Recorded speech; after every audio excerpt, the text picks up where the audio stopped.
I believe that all of your dreams are duration. You took my heart, all my keys, and my patience.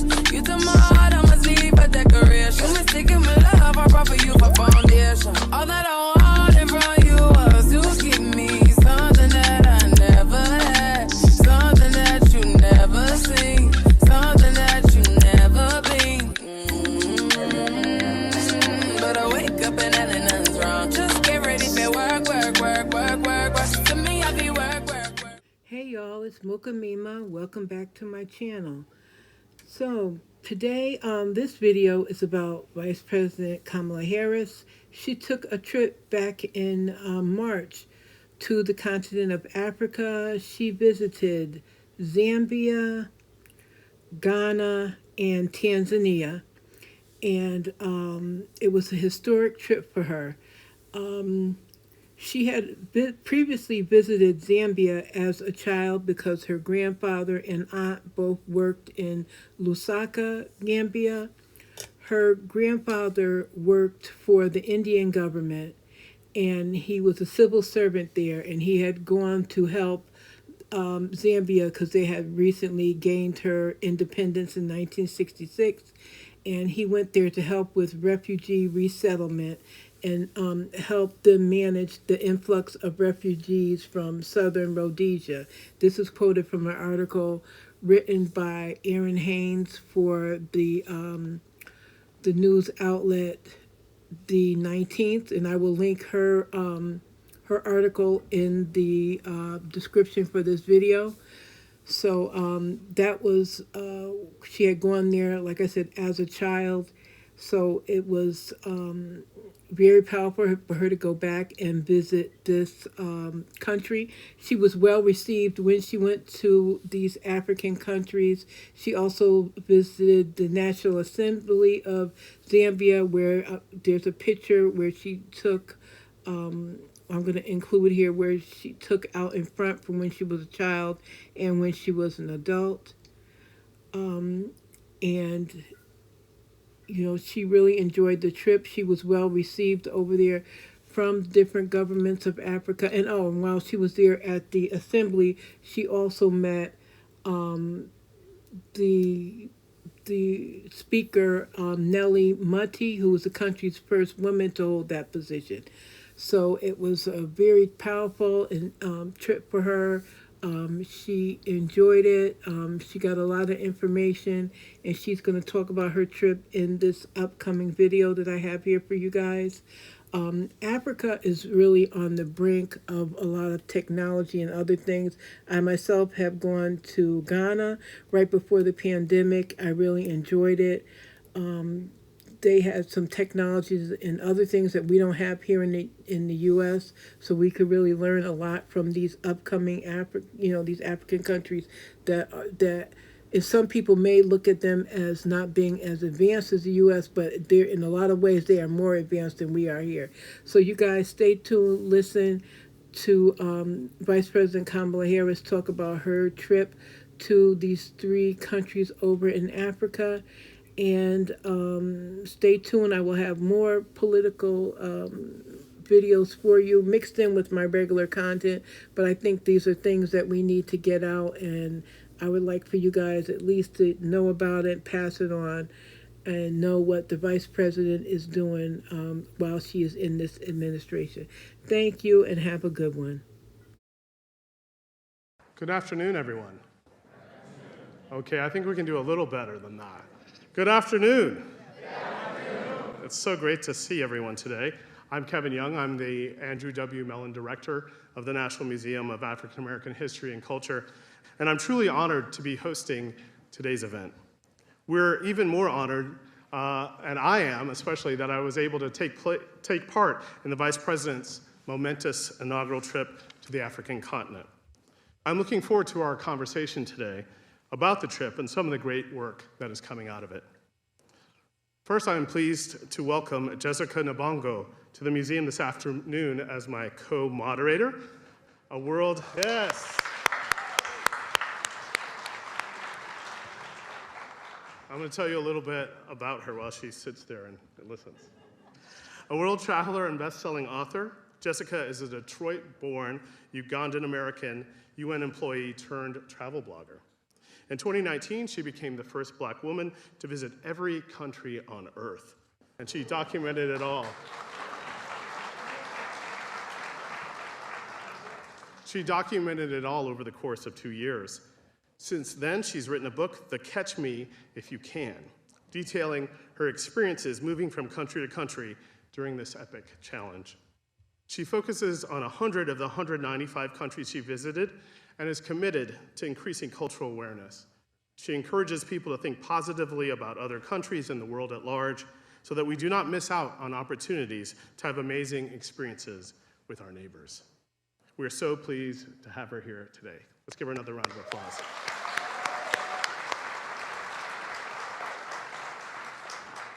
As you know, last week, Vice President Harris traveled to Ghana, Tanzania, and Zambia on a history-making trip. To name a few of her engagements, she participated in bilateral meetings and press conferences. She announced significant deliverables that will make a real difference in people's lives. She visited historic and sometimes painful sites, such as Cape Coast Slave Castle. And she spent time with young people, entrepreneurs, women, and more.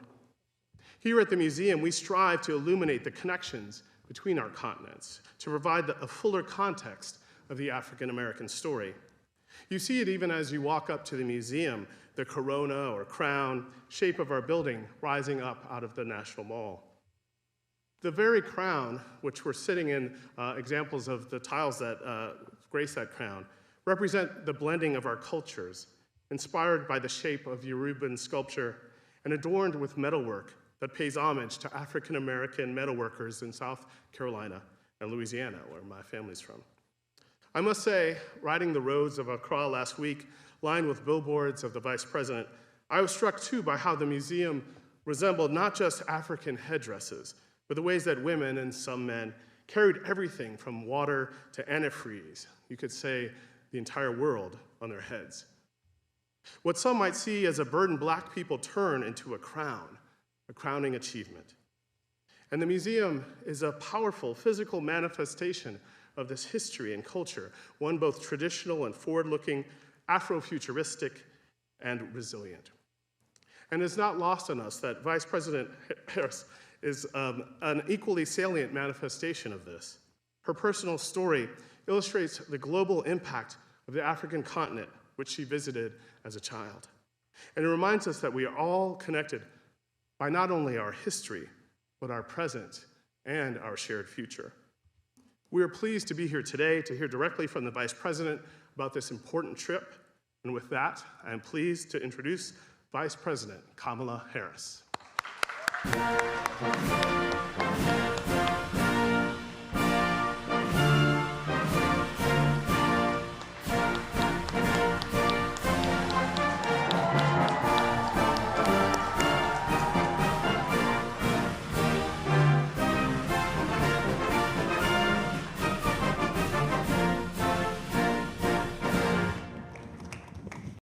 Good afternoon, everybody.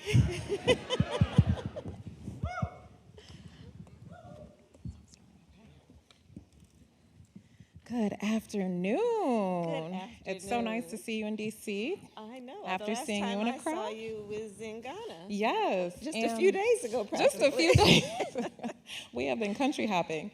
And I have to say, for me, as someone, I'm an American-born Ugandan. Yeah. I've been to all 54 countries on the continent. Yeah. And I used to work in development. You know, I used to work for the UN. I used to consult for USAID. So to receive that invitation was not only a huge honor, but for me, I took it as a personal call to get more involved and understand what the country is doing on the continent. So thank you for the invitation. And I'm super excited to talk about what we learned on the continent about your goals for the continent in partnership with the United States. So let's roll into Okay. it. So I think let's start with how or why did you decide to travel to the continent of Africa at this time? So, first of all, let me thank both of you for being such a big part of the trip. I hope we can cover in this short time we all have together the layers of what that trip was and the nuances. That being said, so as Vice President of the United States, I have now traveled to many places around the world in my capacity as Vice President. I have, at this point, met with over 100 world leaders, be they presidents, prime ministers, chancellors, or kings. And in these meetings and in these travels, it is always with a sense of the responsibility that we have as the United States of America to be present, to be engaged with our allies, with our partners, with people with whom we have great interdependence and intersection in so many ways.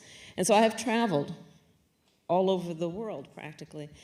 And this trip to the continent of Africa was very much in line with that approach, but with an incredible sense of optimism about what is happening on the continent.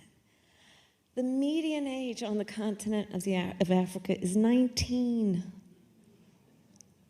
By 2050, 1 in 4 people occupying space on Mother Earth will be on the continent of Africa.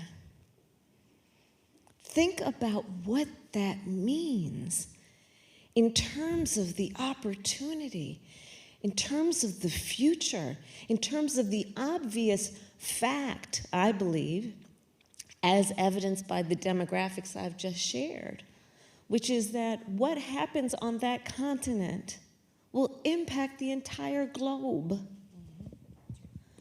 Not to mention what is the intertwined history that we have and share with the continent. Not to mention the history and present innovation and ingenuity that is on that continent. Not to mention what that continent has done to inform culture in so many ways around the globe. Not to mention the connection in terms of the diaspora and what that means in terms of the untapped, yet I think in terms of maximized power of the diaspora to participate in this partnership we have. And so all of that was the motivation for the trip. And as captured in the speech I gave, our second full day there in Ghana, and I wrote and delivered that speech with a very clear intention, which is to highlight the innovation and the excitement and the opportunity and the momentum that is happening there, and what should be our engagement for so many, I think at this point, obvious reasons. And it was also in follow-up to the U.S.-Africa Leaders Summit that we hosted here in December of last year, where our President, Joe Biden, made clear and said from a podium, the United States is all in on Africa. And so it was my intention to reinforce that point and to explain what that means, all in. All in as a partner, not to go in with a sense of like, this is about our benevolence. No, this is about a partnership with the continent and its leaders, tapping into all that is there. So the speech I gave, as you know, was at the Black Star at the monument, where independence is honored, and it's about freedom and justice. And the speech was then, the emphasis was on the excitement that we feel, and then to also talk about, in particular, then what we can do to uplift a couple of specific areas of focus for me in terms of the trip and going forward. And so one is the importance of digital inclusion, because let's be clear, 21st century economies require digital inclusion for the economic empowerment of anyone and all people. And so thinking about how we can then uplift and bring investment to the continent, to work with those who are already doing the work on the continent, to increase digital inclusion. I highlighted in particular also what we must do to specifically address the economic empowerment of women. Understanding but just understanding a universal truth, which is you increase the economic capacity of women and families benefit, communities benefit, all of society benefits when we do that. And it was about also, again, in my role as vice president, being there to uplift the importance of good governance and democracy. And so I had bilateral meetings, which are just one-on-one meetings with the 3 presidents of the 3 countries. And among the topics that I raised and we discussed is the importance of good governance and democracy. So raising that it is important when we're looking at, in particular, private investment and U.S. private investment on the continent, that there's going to be certain priorities that include, we're going to want to know that there's freedom of the press, that rule of law, human rights, that these will be issues for Americans in terms of shareholders or consumers to know that we're engaged in a way that there are certain shared priorities in terms of those goals. So these were the areas of focus for the trip as captured in the second day that we were there with the speech that I gave at Black Star Monument. Thank you so much. I think we're sharing the mic. Old school. I really want to ask you a bit about the Ghana portion of the trip. We're in this museum of history and remembrance, a place from the beginning that was committed to the unvarnished truth. And I know you visited Cape Coast Castle in Ghana, and you said some powerful words, which are not only about pain, but survival. I was watching it today, and it said, quote, "History must be learned. And we must then be guided by what we know, also to be the history of those who survived in the Americas and in the Caribbean." Can you tell us about your experience at the Door of No Return and what that meant to you? You know, in many ways, I'm still processing it.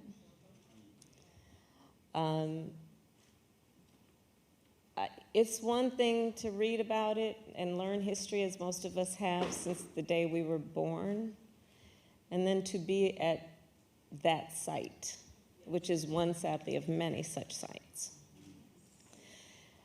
And, you know, the tour guide, I don't want to call him a tour guide, he was a historian,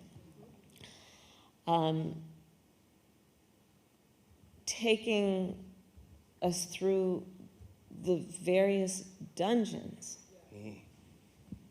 right? The section for men, the section for women, the section for the troublemakers, where pregnant women were kept because they had been raped. The details of the fact that women were being raped by their captors, and then the baby taken away on the day she gave birth so she could be sold, the mother, and then if the baby lived, would be put to work in that very place. It's like this monument to all that we are discussing today. There is something about being in a physical space that if you have learned about what it represents, you feel what it represents. And that's how it felt. It's a place of horror. It's a place of horror. Because let's remember, first of all, people were kidnapped from their homes and taken for miles, hundreds of miles to this place. They didn't know where they were headed. The untold numbers died on that voyage. Then to be put in dungeons where there's a hole toward the ceiling where the light could come, but also depending on whether there was a pathway behind it, is where the guards would watch. And from time to time, they might give water. And the water was it was so little that he described about how these people who had been kidnapped, these victims of a horrible crime, would try to survive, including drinking the water off of somebody else's hair.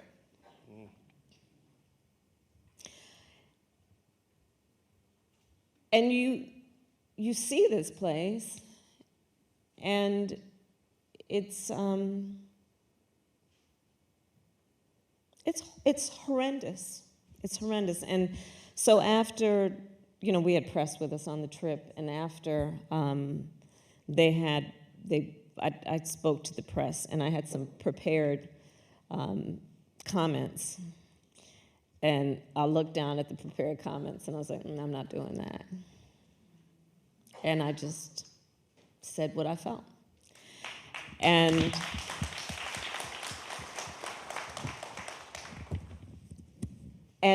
it was about, yes, right, in the midst of so-called leaders who are trying to erase history in our country, what we must all do to stand up and speak out about this as loud as we can. It's not just about forget. They're trying to erase history.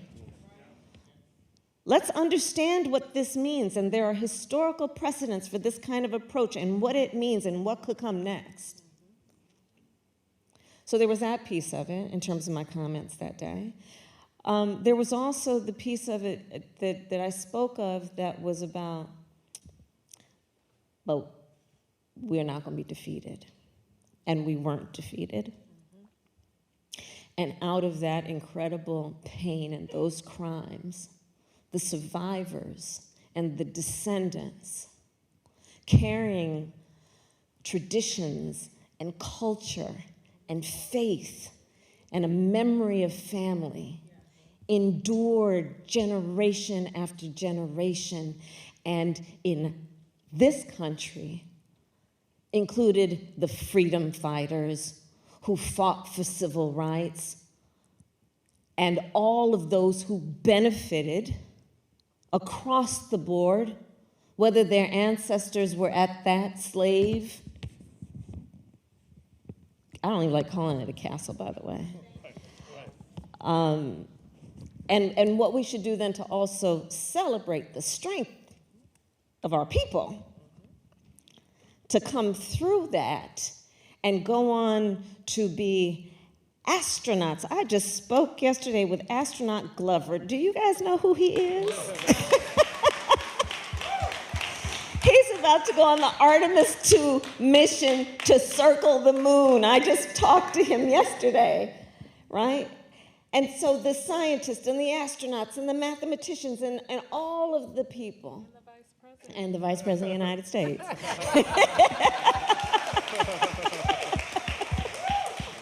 Right. And so I felt it important at that moment there to bring up all these points. The importance of teaching history, the importance of speaking it, the importance of speaking out against those crimes against humanity, and then to also remember how we must celebrate the endurance and the strength of the will to survive and thrive. So there you are. Absolutely. That was a word. All right. Yeah. So you have been working to empower women throughout your career, and it was obviously a major focus of the trip as well. Yeah. And you breathe rare air, you know, being a woman of power at the head of a major economy. But you also were able to meet with the president of Tanzania, who's one of 13 female heads of state of 193 countries right now. So why did you feel it important to emphasize empowerment of women? And what was that like to meet one of so few of the female heads of state? She's the only woman on the continent to lead a country.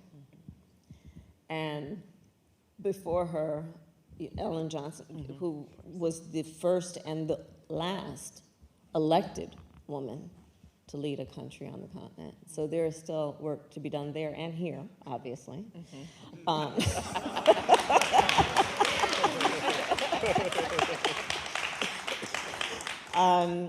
But, you know, for example, we convened these women entrepreneurs who are just phenomenal and doing all this extraordinary work. I'm sure there was a picture up here somewhere of that meeting. We're doing all this extraordinary work. One of the women is finding ways that is about sustainable agriculture and smart agriculture. She's, I think, the major producer of mushrooms. She refers to herself as the mushroom queen. And what she is doing to do smart agriculture. There was another woman who was a physician who created a whole approach where she then got investors to get vans to take doctors to the villages, in particular to help with childbirth, because there, like here, there are unacceptable rates of maternal mortality. And she was doing the work of going, like, basically it's like a clinic on wheels. And then she would stay in a village for a period of time for all the births for that moment. And then she would train the midwives about how to deal with what can be critical moments during delivery and teach them techniques. There was another young woman who was doing work that is about connecting people with resources. Anyway, it was fantastic. In some of the countries, over 50% of farmers, which is one of the main sources of the economy, agriculture, over 50% were women. In another country, over 70% of the farmers are women.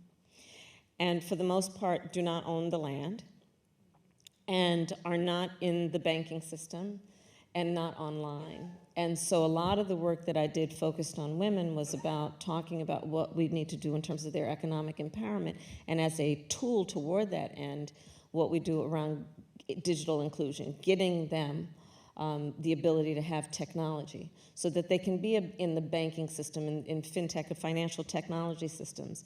So they're not just having cash that somebody might take. You know, dealing with what we know is when you have economic empowerment, then you can walk away from bad situations because you actually have resources. And so the connection between that and the health and well-being of women, connecting that with financial and economic empowerment. But the reason to focus on it is, again, there are disparities there, like here. And we have to address them because we know the data is clear. Anecdotally, we know when you address those gender disparities, everyone benefits. And so that's why I focused on that. The president of Tanzania, she and I spent wonderful time together. I actually hosted her at a meeting here at the White House when she was in the States. And then we saw each other at the U.S.-Africa Summit. And so this was our third meeting. It was actually the third meeting, I think, for each one of the presidents. And she is, you know, she is working on good governance. She has succeeded the president before her passed away, and she came in having been in government for decades, and really takes very seriously the importance of being a public servant and fixing systems and reforming systems. And so it was a really good meeting with her, President Samir, yeah. Thank you. Speaking about governance, protecting and expanding democracy is a core value for the Biden-Harris administration. All three countries that you visited are democracies and making democratic progress. Why did you feel it was important to meet these leaders specifically? So each of these three countries is really focusing on the issue of good governance and democracy. I mean, for example, Zambia, the president there came into office through a democratic process where young people turned out in record numbers to vote. And he is doing a lot to address what he needs to do around good governance. And so each of them has a commitment to that, and I wanted to highlight that. A lot of the method to the approach for this trip and for the work going forward is about public-private partnership. And in order for that to make sense and work for all the partners, there has to be an infrastructure that is about rule of law, that is about good governance, that is about an explicit intention to fight corruption. Because otherwise, the economic investment that these countries want just can't happen because it doesn't make business sense for those who would invest. And so talking with them about these issues and highlighting what's happening on the continent is important. And it's also important because I think there are a lot of stereotypes about what's happening on the continent and who are African leaders and how do they lead. And so to bring whatever capacity I have to bear on highlighting the work that is happening that is about working toward democratic reforms was important. Great. I want to talk a little bit about that very thing, the public-private partnerships. When I was there in Ghana and Accra, I got to go by David Ajayi's studio, Ajayi Associates, and of course, David Ajayi helped design this building. So it was wonderful to see him and what they're up to now, building hospitals across the country, doing all sorts of innovation, which reminded me of your speech at Black Star Plaza where you mentioned African innovation. But you didn't just speak about it. Later you announced $8 billion, that's billion with a B, of private and public investments to the continent. And you issued a call to action to the private sector. Why is this important, these next steps? What do you see down the road for this? So there's a backstory to it, which partly is that early in our administration, I had a focus on what was happening around the northern part of Central America, Honduras, Guatemala, El Salvador, because of the irregular migration that we were seeing. And we created a public-private partnership that we ended up getting commitments over $4.2 billion for those three countries in that region. And as a result of that work, thank you. And so as a result of that work, already we have 4 million people online that had not been, 1 million people in the banking system that had not been. So I knew it works because we tried it and it worked. So it was always my intention, let's take that to the continent of Africa.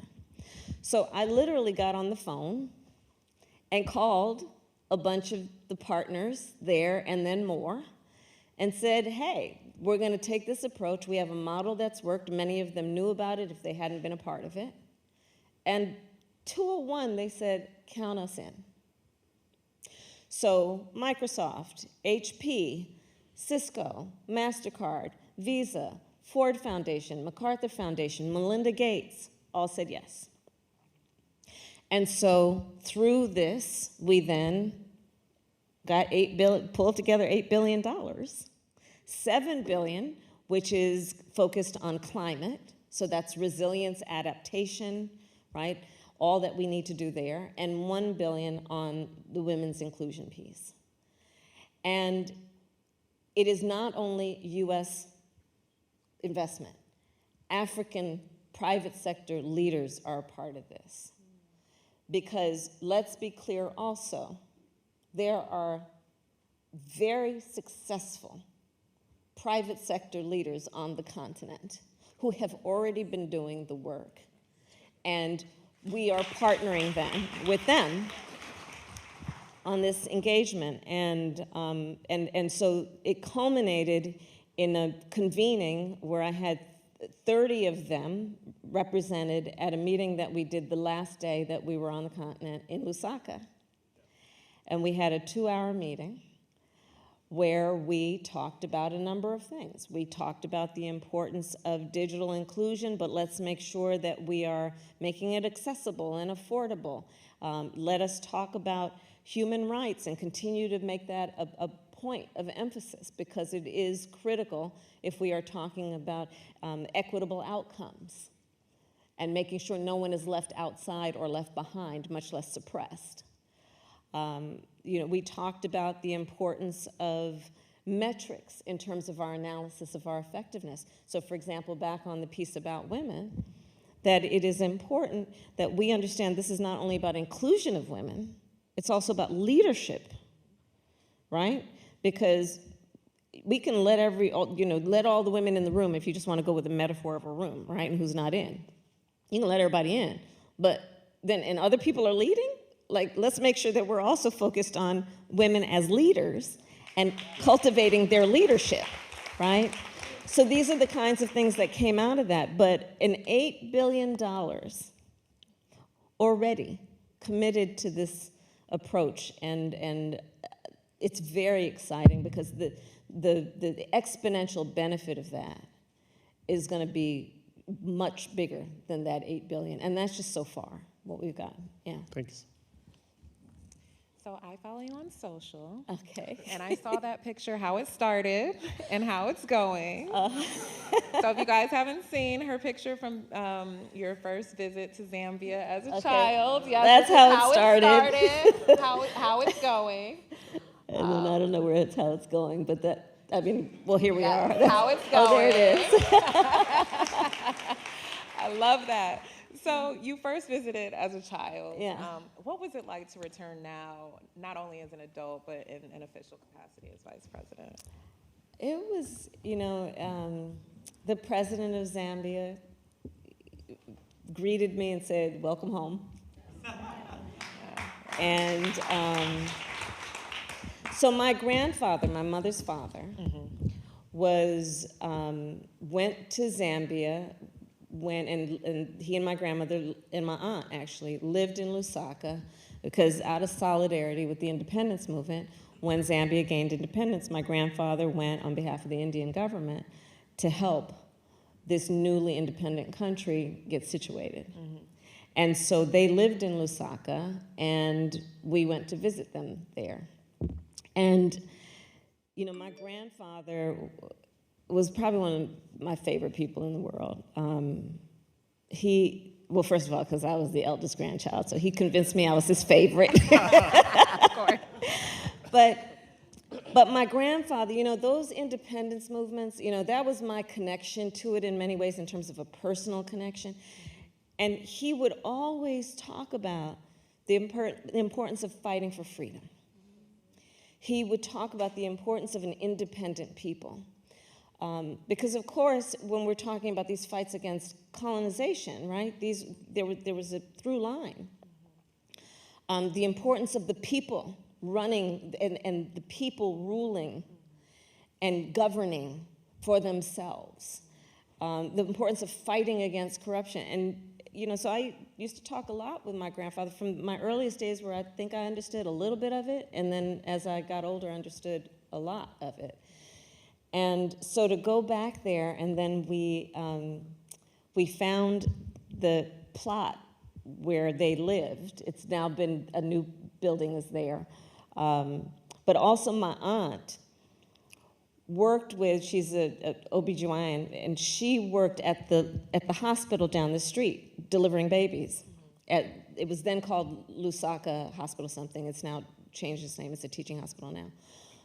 So I called my aunt to ask her, and she said, well, you should check, because one of my best friends lived down the street, and he and I would walk to the hospital together, and we then did a bunch of stuff over their careers. So I asked her his name. It turned out he ended up being the Minister of Health for Zambia later, and was responsible for reform of the healthcare system. So when we went to Lusaka, my team found his daughter, and I met with her, and it was just the most special thing. And so we talked, and she's actually writing a book about her father and his significance to the independence and present-day Zambia on the healthcare system piece of it. So there were so many pieces of that trip that were about, everything from a bilateral meeting with the president to talk about security issues and democracy. And we talked about, for example, another big issue affecting a lot of African countries, which is debt, and how we must address that and be aligned. And by the way, we've been very clear in the IMF and everywhere else that there should be bilateral participation in terms of restructuring the debt issues that a lot of these countries face. But it was everything from that to meeting the daughter of a colleague of my aunt's, and what that meant for, I think, she and I, in terms of just full circle, how things work out sometimes. Thank you for sharing that.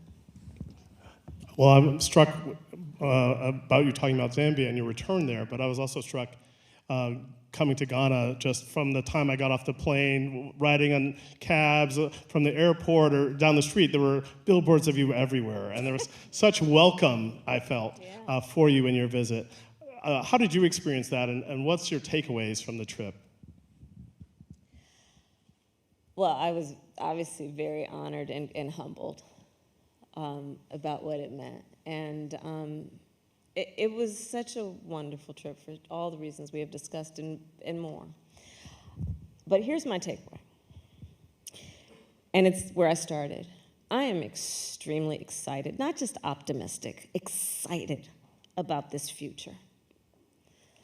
I encourage everyone to really make sure you understand, and I don't mean any you, but just we understand what's happening on that continent. It is so exciting. For example, there is right now technology that originated on the continent that they've used drones and drone technology to deliver critical medical supplies in a fraction of the time it otherwise was taking. And that technology that was created on the continent is being replicated by different countries on the continent and right here in the United States. Technology that was created there is being used here. Not to mention, if you look at the range, Afro beats. And I hope y'all have seen my Spotify list. But because we didn't even talk about that. We went to a studio. It's called Vibrate Studio.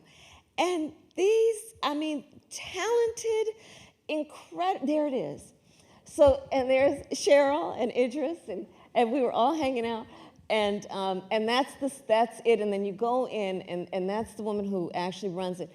And it's a studio, and so what she's done is created, so it's also a community center, and it's also a skate park, so it's actually, skateboarding is there too, and she's created this community center, and obviously so much about technology helps people, they just you can go on YouTube and learn how to play an instrument. So I met musicians there who were self-taught because of technology, and they're doing incredible work that is, of course, influencing the world in terms of not only technology and science, but also in terms of culture, in terms of entertainment, in terms of music.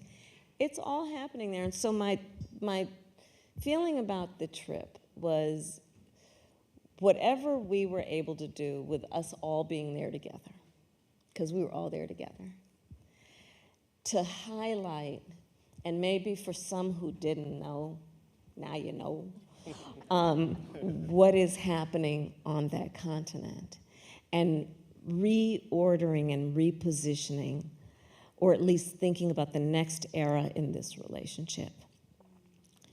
And it is about a relationship that is based on the optimism and the excitement that we should all have about what is happening there, how it will affect us here, but also based on the intertwined history, based on the demographics I mentioned at the beginning. Why we must think of it as an imperative to engage as partners in investing in the future of the globe, and doing that by understanding the connection to that and the continent of Africa. Amen. Amazing, yes. I'm so inspired. Did you have any last words you wanted to leave us with? I want to encourage us all, like I said, to just keep, the diaspora is phenomenal. One of the things that we have done also, coming out of the U.S. Africa Leaders Summit, and you hosted us here for so much of that, where I stood on this very stage with the president of Ghana for the YALI meeting that we had, the Young African Leaders Initiative. Right. So let us continue to use our voices in the context of the diaspora, in the context of having any concern about the role of the United States of America in terms of our own, much less global, security and prosperity. Let us have an interest in uplifting it. If we have any level of excitement at all about the future and what that could look like based on what we do right now. That's what I would ask that we all take away from this moment and from our level of interest and exploration about all of these in terms of the potential. It is great. And I'm very excited, and so we're just going to keep just doing this work every day. I had a bunch of meetings today about what we're doing by way of follow-up, and I'm very excited about it, and thank you for hosting us again for this conversation. Thank you, Vice President. Thank you. Let's give another round of applause. Thank you, Jim. Work, work, work. To me, I be work, work, work, work, work, work. See me do me dirt, dirt, dirt, dirt, dirt, dirt. So me by that work, work, work, work, work, work. When you walk a line, line, line, line. In the cafe, murder, da, da, da, da. Try me, I deserve it. Nothing to be lurking. Yeah. You make a like, now you don't like it. You know I dealt with you the nicest. Nobody touched me in the righteous. Nobody text me in a crisis. I believe that all of your dreams are duration. You took my heart, all my keys, and my patience. You took my heart, I must leave a decoration. You mistaken my love, I brought for you for foundation. All that I